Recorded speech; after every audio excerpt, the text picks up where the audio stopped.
Before I begin, I would like to issue a brief content warning. This speech will cover descriptions of violence against inmates, specifically in my intro and in my second transition.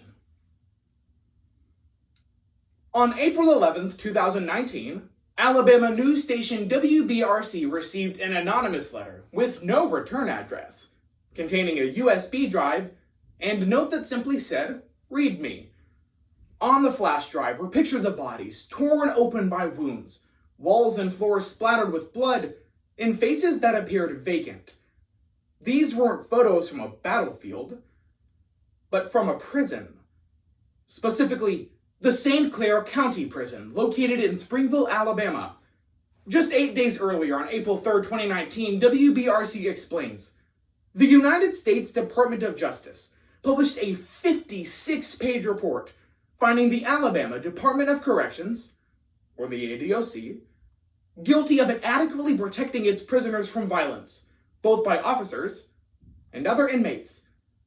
WSFMA 12 on November 13th, 2024 furthers, Governor Kay Ivey has refused to take meaningful action, instead choosing to name a brand new mega prison after herself. St. Clair has received a reputation for being the worst prison in the state. As Alabama Reflector explains on May 31st, 2024, inmates reporting assault has doubled, homicide rates have quadrupled, and the mortality rate for this prison alone is 5 times the rate of the United States as a whole.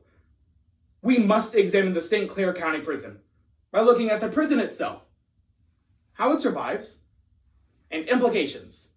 Because despite having a rapidly growing mortality rate, only last year was the prison required to inform the public of a prisoner's death.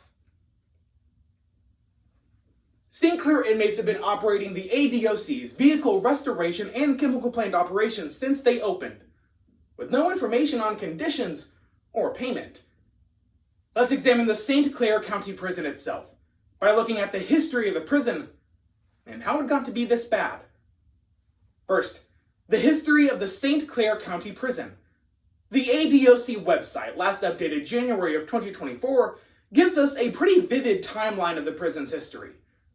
The prison opened in 1983, but not even 2 years later, a riot broke out, involving over 200 prisoners and lasting for over 12 hours after an inmate was severely beaten for refusing to cut his hair.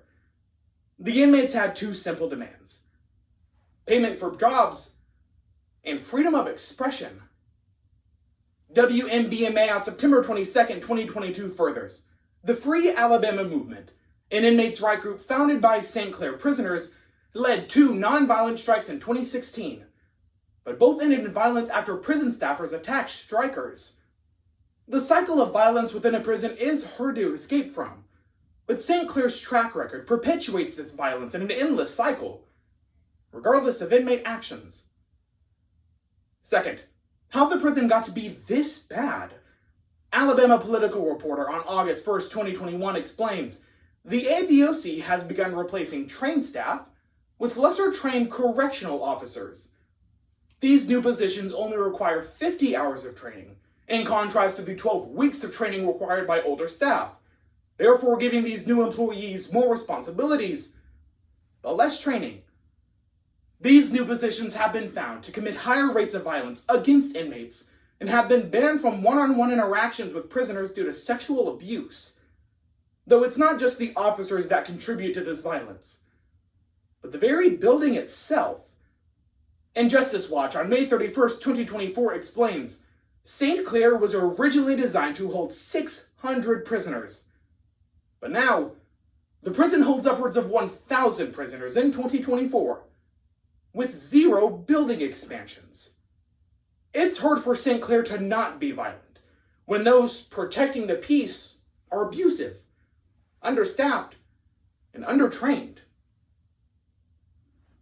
The DOJ's decision to investigate Alabama prisons came in 2013 after an inmate's letter got out detailing his rampant sexual assault by other officers. It was by mere chance his story got out, leading us to how the prison survives, through legislation and through the media.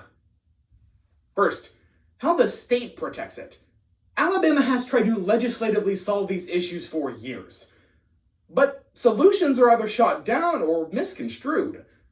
Alabama Appleseed, a nonprofit fighting for inmates' rights, explains on April 8, 2024, only 4 bills in the last decade have targeted Alabama prisons.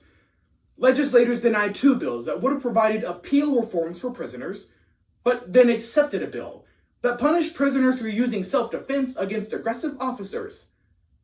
Alabama Daily News on January 5, 2024 explains, the 4th bill, Senate Bill 332, was passed in January of 2024 and requires the prisons to inform the public of a prisoner's death.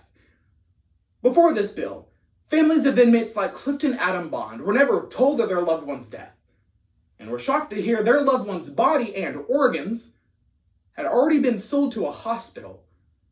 Essentially, before this bill, Alabama prisons could watch a prisoner get beaten to death and then sell his body before they would ever have to inform you of the death.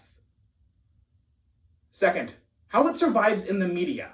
The Equal Justice Initiative on February 17, 2022 recounts a lawsuit they filed back in 2014, where St. Clair inmate Victor Russo sued the ADOC for failing to prevent his assault by other prisoners. Russo, a recovering drug addict at the time, had refused drugs from another prisoner, and in return, was stabbed 32 times. Russo's lawsuit reopened investigations into the ADOC, and in 2016, they were able to reach an agreement. However, Interrogating Justice on April 21st, 2022 explains, Russo was found dead in his cell on February 22nd of 2022, blinding the Equal Justice Initiative, not along with the public and the media, essentially making it to where no one knew what was happening inside of these prisons anymore. Another inmate strike occurred in 2022, but this time it happened over the entirety of Alabama, at every prison under the ADOC. Violence isn't exclusive to St. Clair, not even to Alabama. So let's explore implications by looking at prisons outside of the state and prisoners outside of the system. First, this problem occurs in state prisons outside of Alabama. They just haven't gotten to this level yet. The Prison Policy Initiative on February 7, 2021 explains, state prisons are increasingly becoming death-making institutions. State prisons, originally intended for those sentenced to at least a year, has seen a 22% and 139% increase in suicides and drug overdoses, respectively, in the last 2 years alone. MSNBC on December 16, 2023 furthers, recounting a lawsuit from prisoners in the Sousa Baranowski Correctional Center that they filed to the Massachusetts Supreme Court, documenting their torture by prison staff, only to have the lawsuit thrown out. St. Clair's monopoly on violence is starting to wane, not because it's getting better, but because other places are getting worse. Second, even when prisoners do make it out of this already broken system, the trauma they experience continues to follow them. The Journal of Victims and Offenders found on February 20th, 2020, in a study conducted with 30 formerly incarcerated men and women, 97% of prisoners are diagnosed with PTSD after only spending 10 years in prisons. Not only does this trauma follow them if or even when they get out, but as soon as they get out, they are expected to immediately adjust.